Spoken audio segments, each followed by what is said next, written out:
सभी सुनने वालों को मेरा सादर प्रणाम। 31वां अध्याय अर्थात 31वां अध्याय। नारायणं नमस्कृत्य नरं चैव नरोत्तमं देवीं सरस्वतीं व्यासं ततो जयमुदीरयेत। सूत जी बोले, हे विप्रो, नारद मुनि इस प्रकार पतिव्रता के धर्म को सुनकर कुछ पूछने की इच्छा से पुरातन नारायण मुनि से बोले। नारद जी बोले, हे बद्रीपते, आपने समस्त दानों में अधिक फल को देने वाला कांसा के संपुट का दान कहा है, इसे स्पष्ट करके मुझसे कहिए। श्री नारायण बोले, हे ब्राह्मण, प्रथम एक समय पार्वती जी ने इस व्रत को किया था। उस समय श्री महादेव जी से पूछा कि हे महादेवी, इस व्रत में उत्तम दान क्या देना चाहिए, जिसके देने से मेरा पुरुषोत्तम व्रत संपूर्ण हो जावे। हे दया सिंधु, समस्त प्राणियों के कल्याण के लिए उस दान को मुझे बताइए। पार्वती जी की वाणी सुन शंभु ने श्री पुरुषोत्तम भगवान का ध्यान करते हुए मन में इस बात का विचार कर समस्त लोक के हित को चाहने वाली उमा से कहा। श्री महादेव जी बोले, हे अपर्णे, श्री पुरुषोत्तम मास में व्रत विधि को पूर्ण करने के योग्य वेद में कहीं पर भी कोई दान नहीं है। हे गिरिसुते, जो दान कहे हैं वे सब श्री कृष्ण के प्रिय पुरुषोत्तम मास में गौण हो गए हैं। हे सुंदरी, कहीं भी ऐसा दान नहीं है जिसको श्री पुरुषोत्तम मास में करने से तुम्हारा व्रत पूर्ण हो। हे अंगने, इस पुरुषोत्तम मास व्रत की पूर्ति के लिए संपुटाकार ब्रह्मांड का दान है, उसको देना चाहिए। हे वरानने, वह दान किसी से देने योग्य नहीं है।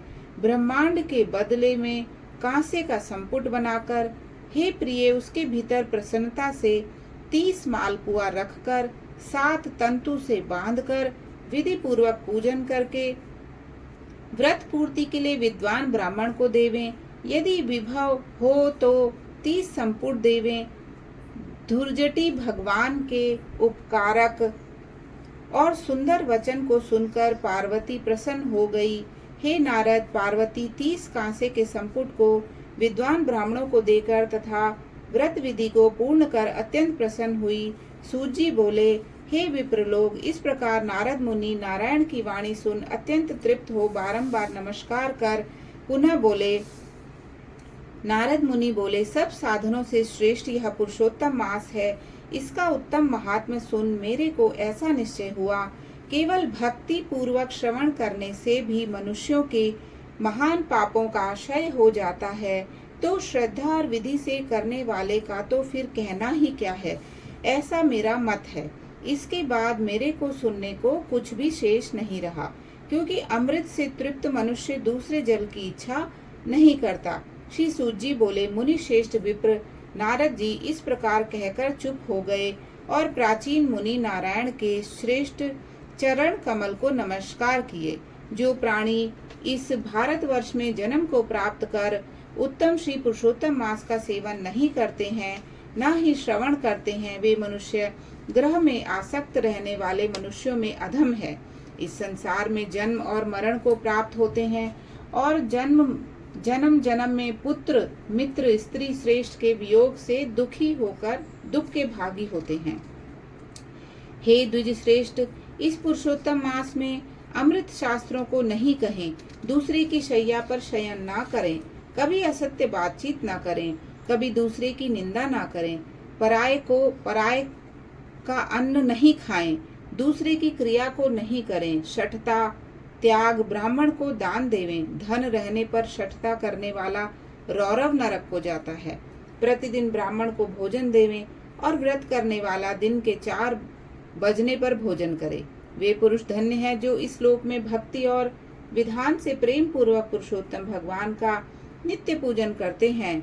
इंद्रधुम्न, शतधुम्न, यौवनाश्च और भगीरथ राजा पुरुषोत्तम और आराधना कर भगवान के समीप चले गए।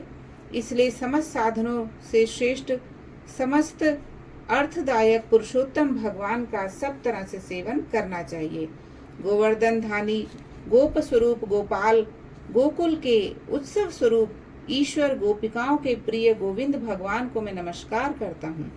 प्रथम कौंडिन्य ऋषि ने इस मंत्र को बार बार कहा कि जो इस मंत्र के भक्ति से जप करता हुआ पुरुषोत्तम मास को व्यतीत करता है वह पुरुषोत्तम भगवान को प्राप्त होता है। नवीन मेघ के समान श्याम दो भुजा वाले मुरलीधर शोभायमान पीत वस्त्रधारी सुंदर राधिका के सहित पुरुषोत्तम भगवान का ध्यान करें। पुरुषोत्तम भगवान का ध्यान और पूजन करता हुआ पुरुषोत्तम मास को व्यतीत करें।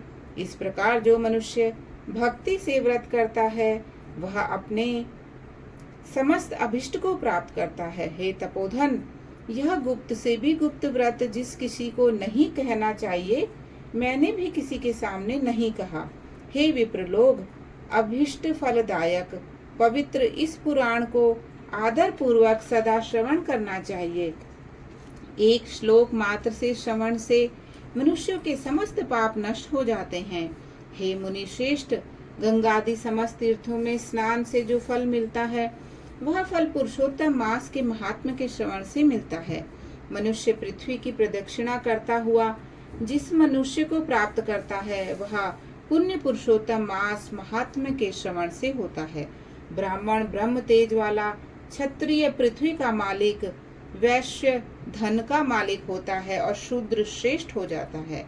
और जो दूसरे पशुचर्या में तत्पर किरात हूण आदि हैं वे सब पुरुषोत्तम के महात्म से मुक्ति को प्राप्त करते हैं। जो पुरुषोत्तम मास के महात्म को लिखकर और वस्त्र आभूषण आदि से भूषित कर विधि पूर्वक ब्राह्मण को देता है वह तीनों कुलों का उद्धार करके जहाँ पर गोपिकाओं के समूह से घिरे हुए पुरुषोत्तम भगवान हैं ऐसे दुर्लभ गोलोक को जाता है। जो इस उत्तम महात्म को लिखकर ग्रह में रखता है उसके ग्रह में समस्त तीर्थ निरंतर विलास करते हैं। अनंत पुण्य को देने वाले महीनों में श्रेष्ठ पुरुषोत्तम मास के महात्म को सुन समस्त मुनि लोग आश्चर्य करने लगे और वे भगवान की चरण सेवा में अत्यंत निपुण मुनि लोग विनय पूर्वक सूत जी के पुत्र से बोले।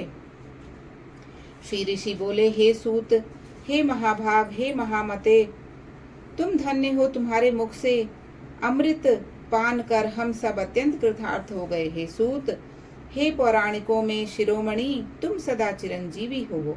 तुम्हारी कीर्ति निरंतर जगत में पवित्रों को भी पवित्र करने वाली हो। तुम्हारे मुख कमल से निकले हुए श्री मुकुंद के कथामृत के पान में लौल नैमिषारण्य में स्थित मुनिंद्रों द्वारा आपके लिए अत्यंत पूज्य ब्रह्मा का आसन दिया गया है। जब तक विष्णु भगवान की कीर्ति पृथ्वी पर रहे तब तक इस पृथ्वी पर मुनियों के समाज में हरि भगवान की सुंदर कथा को आप कहते रहें। इस प्रकार ब्राह्मणों के आशीर्वाद को ग्रहण कर समस्त ब्राह्मणों की प्रदक्षिणा और नमस्कार कर अपने कृत्य को करने के लिए गंगा के तट पर सूत जी के पुत्र गए। नैमिषारण्य में स्थित सब लोग परस्पर कहने लगे कि यह प्राचीन पुरुषोत्तम मास का श्रेष्ठ और दिव्य महात्म्य गच्छित अर्थों के देने में कल्प वृक्ष ही है। इति श्री बृहद नारदीय पुराणे पुरुषोत्तम मास महात्म्ये श्री नारायण नारद संवादे पुरुषोत्तम मास महात्म श्रवण फल कथनम नाम 31 अध्यायः। जय जय नारायण नारायण हरि हरि, स्वामी नारायण नारायण हरि हरि। तेरी लीला प्रभु है न्यारी न्यारी, हरि हरि। तूने संकट टारे भारी भारी, हरि हरि। जय जय नारायण नारायण हरि हरि। बोले श्री नारायण भगवान की जय।